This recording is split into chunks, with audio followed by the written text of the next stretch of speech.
Prénom Emmanuel, nom Macron, nom de code Vega. C'est ainsi que les membres du service de sécurité rapproché de l'Élysée désignent le président en mission.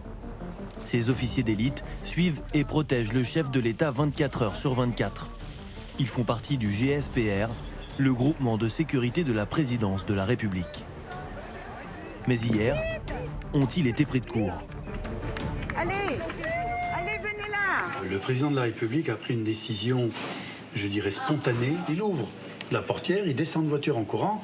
Les officiers de sécurité sont un peu surpris parce que tous ne sont pas dans sa voiture. Il y a des officiers de sécurité à l'avant et à l'arrière de la voiture. Donc ils voient la portière, ils voient le président sortir, ils font comme lui, ils sortent et ils courent pour se mettre au moins à sa hauteur.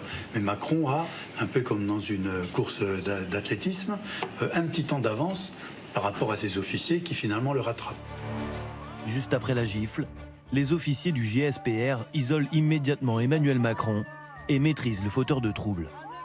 Leur mode opératoire est en principe quasi infaillible.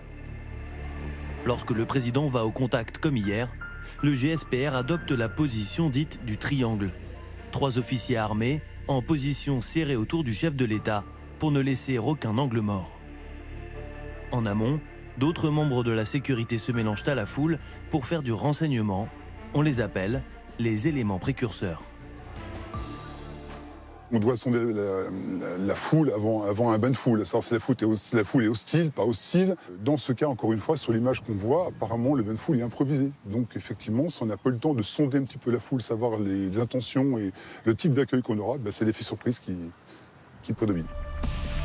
Ces hommes en noir, nous les voyons en permanence aux côtés du chef de l'État depuis la création du GSPR en 1983. Facile à reconnaître, costume cravate, oreillettes et insignes. Ils sont 77 au total, gendarmes et policiers, entièrement dédiés à la protection rapprochée du président de la République. Un service d'élite, parfois pris par surprise, comme ici en 2011 avec Nicolas Sarkozy, ou en 2012, quand François Hollande, candidat, est enfariné sur scène.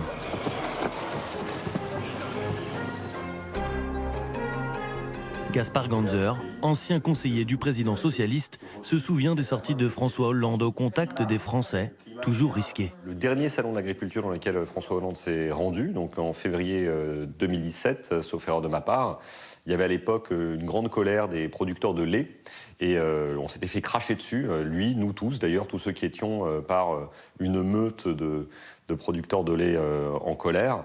Et malheureusement, dans ce genre de cas, malgré les parapluies et les protections qui sont données, on n'y peut pas grand-chose, quoi. Le chef de l'État n'est pas le seul à être protégé par les forces de la République.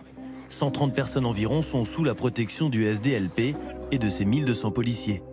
Premier ministre et ministre de l'Intérieur protégés à vie, mais aussi membres du gouvernement, certains juges, chefs d'entreprise ou journalistes.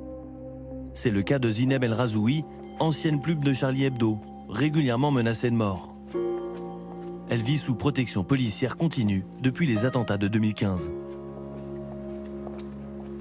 On ne s'y habitue jamais, malheureusement. Et je trouve que je ne suis pas la seule qui ne devrait pas s'y habituer. Est-ce que la société française s'habituera au fait que des civils, des journalistes, des gens qui n'ont commis aucun délit, qui tiennent un discours légal, vivent dans une prison ambulante en plein cœur de Paris? Pour être protégé par les services d'élite de la République, il faut être identifié comme cible par la sécurité intérieure qui évalue le niveau de menace sur un individu et le classe sur une échelle de 1 à 4.